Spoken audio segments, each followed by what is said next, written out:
आणि कसं राहत काही लोकांना सगळं आपल्यालाच पाहिजे अशी सवय राहत, तसं आमचं नाही. जेवढं आपल्या नशिबात झालं तेवढं देव देतो आपल्याला. तिथं ऍक्सिडेंट झालंय. तू थांब ग. तर आम्ही आज आहे ना अचानक चाललोय फिरायला विराला घेऊन. विरा आपण कुठे चाललो? आता आम्ही बीचला चाललो. बीचला चाललोय आम्ही फिरायला. आणि आमची एकदम अचानक प्लॅनिंग झाली. फोनवर बोलता बोलता अचानक ठरलं आमचं जायचं नियोजन. म्हणजे आधी तसं माझं चालू होतं फिरायला कुठं तरी जाऊ, पण अचानक ठरलं का प्रियांकाकडे जायचं. पुण्याला प्रियांका म्हटली इकडे या म्हणजे मला पण फिरायला भेटल. आणि मग तुम्ही इकडे आले का आपण जाऊ फिरण्यासाठी. तर आम्ही जाणार तिथून अलिबागला.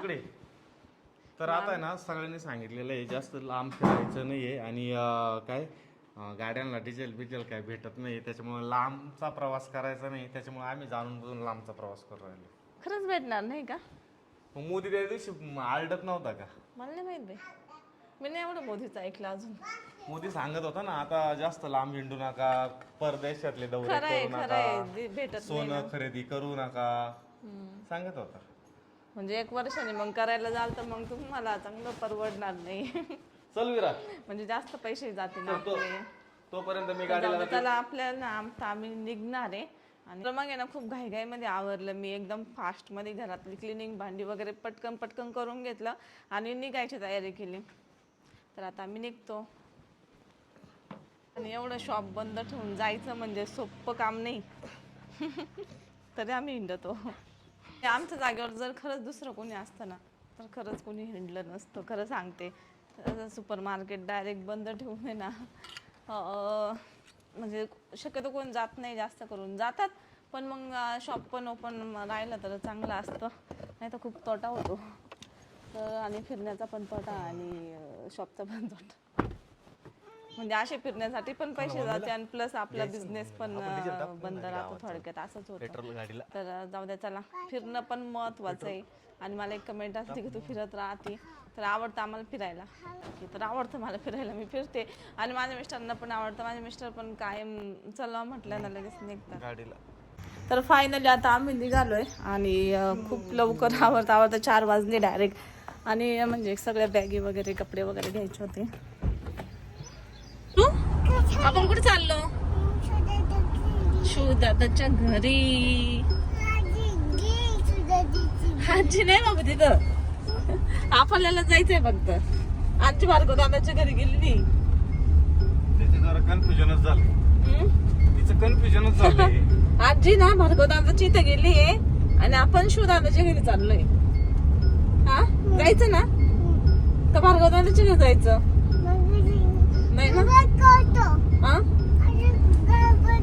हा तो असा बोच करतो ना, मग त्याच्या घरी नाही जायचं. दादाच्याच घरी जायचं. तो असा बोच करतो भार्गव, खरंच ना. मग आता दादाच्या घरी जाऊ आपण. तो असा बोच करतो, मग तिथं नाही जायचं म्हणते. आता ना आम्ही पुण्याला जाऊन तसंच पुढे फिरायला जाणार आहे. बघू जरा उन्हाळ्याच्या सुट्ट्या. आता आम्हाला तर कायमच्या सुट्ट्या आहे, जोपर्यंत विरा शाळेत जात नाही तोपर्यंत काय टेन्शन नाही. आणि जरी दुकानं पण आहे तर काय दुकानच असं 24 तास किंवा 12 महिने त्यातच बसून राहिलं असं पाहिजे. काही मिस्टरांना एकदा आधीच टाकायच्या आधी टेन्शन होतं. मी म्हंटल होतो आपल्याच्याने होणार नाही किंवा मग होईल, पण कसं आपल्याला बाहेर जावं लागतं, ठेवायचं पण ठेवायचं मला लई जादा लोड नाही घ्यायचा. जेवढं आपल्या नशिबात तकदीरात आणि तेवढं भेटत राहतं, लईची अपेक्षा करायची नाही. आणि कसं राहत काही लोकांना सगळं आपल्यालाच पाहिजे अशी सवय राहत, तसं आमचं नाही. जेवढं आपल्या नशिबात झालं तेवढं देव देतो आपल्याला. तर आता आम्ही ना चाललोय, मस्त एन्जॉय करणार 2-3 दिवस आणि मग घरी येणार आहे. विराला लय आजीची आठवण येत होती, पण आजी नेमकं आता भार्गवच्या इकडे आहे आणि आम्ही चाललोय शिवच्या इकडे. तर चला आता आम्हाला निघायला थोडा वेळच झाला. आता वेळ म्हणजे लय वेळ झाला, 4:30 वाजून गेले. शिवदादाच्या घरीच जाऊ आपण.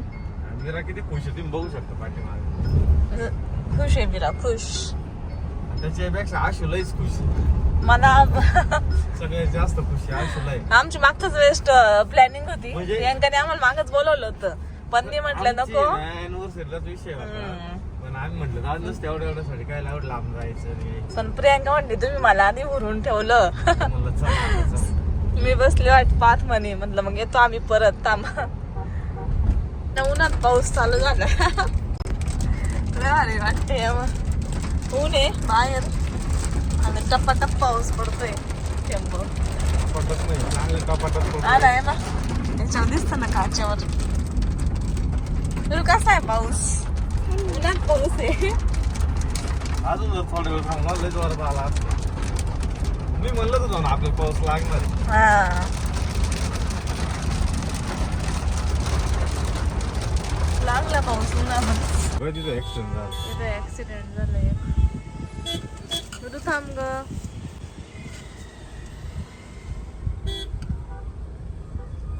तिकडे गेली गाडी डायरेक्ट ना.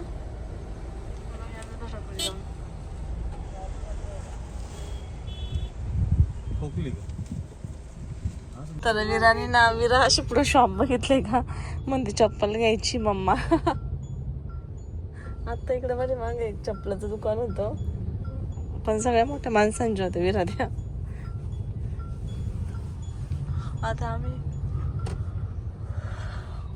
बघा आम्हाला किती वेळ झाला यायला. ट्रॅफिक बघ ना. ट्रॅफिक पण खूप आहे. रात्र झाली डायरेक्ट. ट्रॅफिक पाहिजे का तुला?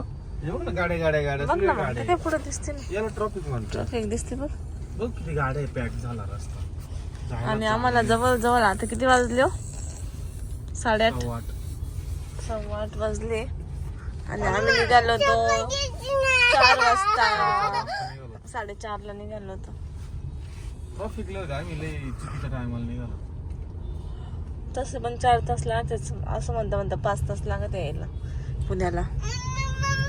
हो काय घ्यायचं? तुला चप्पल आहे ना? ते सगळे कुठे चप्पल दुकान सांग ना. मटणाचं दुकान आहे ते तिथं आहे. मग घेऊ थांब उतरल्यावर.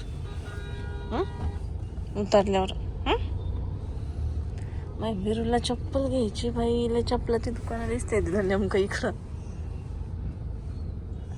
शोधी ती कशी काय माहित. आणि गाडीतनं पुढं ऊन होतं तर त्याच्यामुळे आम्ही मागं बसलो होतो. मला तेवढी भयंकर झोप येऊ राहिली आता. हो ग बाई पप्पी दे ना मम्माला. रुसली का मम्मा तू? अयो तू मम्माला पप्पी नाही देऊ शकत. रुसली मम्मा चप्पलसाठी. हा मग घेऊन दिल्यावर मग ते घेऊन दे पप्पी. पप्पी दे ना मग ना. चला आता भेटू प्रियांकाच्या घरी गेल्यावर डायरेक्ट. आणि ना प्रियांका पण गेली होती शॉपिंगला. दीदी मावशी शॉपिंगला गेली होती उद्यासाठी. आम्ही आलो आणि एवढी काय झाली वर जायची म्हणजे चल ना आलं बघ शिव. त्याला झोळीचं बघू राहिलं बाहेर येण्यासाठी तसा करत होता का वर कंबर उचलायचा. विराला मला लागला का? घेतली खुश झाला खुश. माझी विला तुझी तुला मावशीची आठवण येत होती यायची.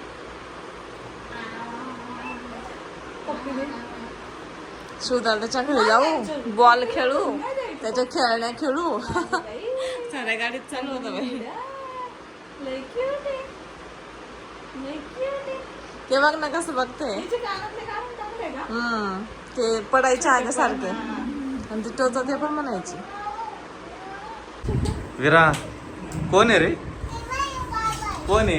ए दाद्या ए तुकाराम इकडे बघ. विरा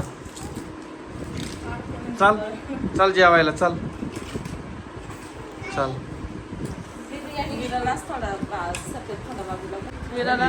विराला उठूच नाही वाटत आहे बाळाजवळून. जेवायला तिला लय भूक लागली आहे. गाडीतच म्हणते मला भूक लागली.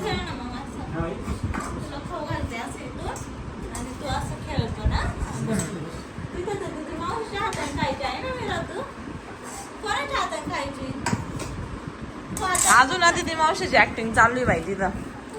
सेम तुझ्यासारखी कॉफी आणली. तोंडाचे एक्सप्रेशन